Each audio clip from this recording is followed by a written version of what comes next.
The Shark Deck. Hello, I'm Johnny Mac with your daily comedy news. A tweet from Joe List. My new special premieres tonight, 10 Eastern. You'll find that on Joe's YouTube page. Also on Peacock tonight, Chris Fleming's Hell premieres. It looks like the guys at SNL are not expecting the writer's strike or the actor strike to end anytime soon. Colin Jost and Michael Che are playing at Radio City Music Hall. Of note, it's on a Saturday, October 14th at 8 o'clock, so I guess they don't plan on doing SNL that night. Theo was on Tom Segura's Two Bears podcast, and they started talking about Matt Rife. Segura said, he's a funny guy. I mean, he's a funny dude. I've seen him. I've seen the clips. They're all viral, and it really knows, like, he's fun working a room. He's just good at that, so... It's unique. It's a unique thing where he's authentically being himself. Yeah, he's both good looking and he's quick and witty and funny and it all just works. Most dudes that look like that aren't funny, and Theo tagged it with, and most that look like that are women. Congratulations to Dave Chappelle, who made the Hot 100 Billboard chart. Not for comedy, no. Chappelle debuted on the Hot 100 alongside rapper Travis Scott. A collaboration with musician Young Lean, titled Parasail, is number 53 on the chart. It is Chappelle's first time on the Hot 100. Congratulations, Dave. August 18th is Brody Stevens Day. Some comedians are remembering Brody today. Mark Maron, Dane Cook, Jeff Garland, the Sklar Brothers, Dean Delray, Craig Gass, and more. At the Comedy Store, a benefit, Comedy Gives Back, 10:30 tonight. Vulture caught up with Paul F. Tompkins, who quit stand-up for a while. They asked him if it was a deliberate decision. Paul said, absolutely. It was a despair. My last special, which is called Crying and Driving, which I recorded in 2015. The special I did before that was called Laboring Under Delusions. That was for Comedy Central, and I was really proud of it and really enjoyed doing it. Was paid very well by Comedy Central to perform the thing. When it came time to do my next hour, which was 3 years later, I went to Comedy Central, and they offered me literally 1/10 of what I had made for the previous special. I remember talking to my agent saying, man, this deal really sucks. I don't know if I should take this. I'm sure I probably used the word insulting or something, and my agent said, well, on the other hand, they're the only ones making an offer, and I couldn't disagree with the logic of that, so I swallowed my pride and I put all the money into the special. I didn't make anything from that special at the time, and I said, I'm just going to make the best special that I can do, and that was it.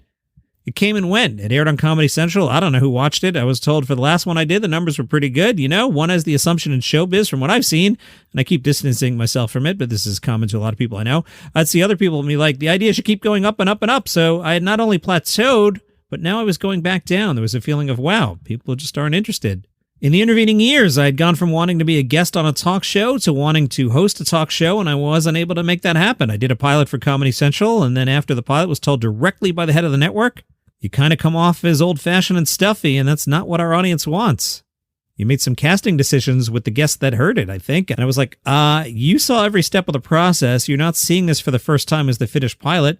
You know all the stuff I did. It felt really brutal to me. If you're not going to pick it up, that's fine. But this is literally a personal attack saying the audience doesn't like you. You can say it didn't go well. I can fill in the blanks myself. Wow, this is really, really brutal. Poor Paul. He continues, but that was a real turning point to me. Then having the special happen a couple years after that and have nobody be interested in it, I thought, this is the one thing I always thought I had, which was stand-up. I was always successful. I had some stature in the world, and now I'm realizing I don't have that stature anymore, and there's not really a big market for the kind of thing I do. So I was finding joy in doing improv and working with other people and leaning on this other sort of life thing, but I couldn't go back to stand-up. It hurt too much. It really hurt.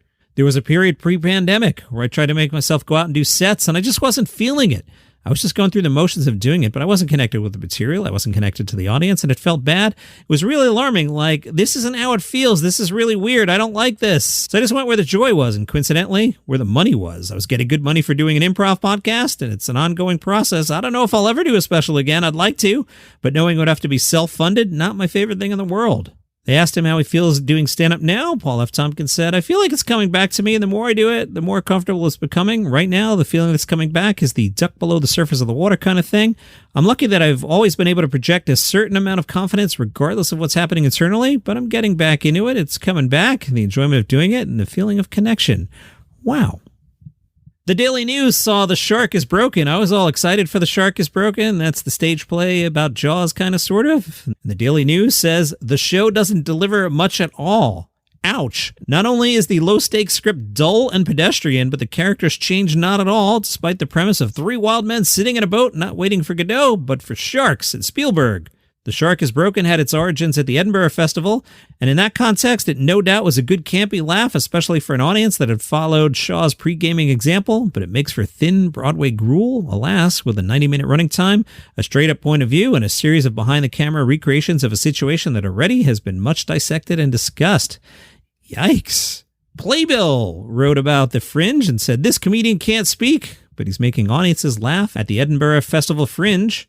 After a rare neurological condition caused Alex Gibbon to lose his ability to speak, he turned to comedy." He tells Playbill over email, "From what my doctors have told me, my brain is structurally fine, but it's sending the wrong signals to my body, so effectively I'm like a Windows update with a pulse." His current show is called Fat, Femme, and Crippled. With the help of his robo-voice on his phone, which is a British woman, and his mobility scooter that he named Miss Carriage, Gibbon responds, "Never underestimate the power of a wide range of facial expressions." He's made it his artistic mission to destigmatize being both disabled and gay. He admits, "Far too often, the stigma is suffocating. I felt either too disabled to be in queer spaces or too queer to be in disabled spaces.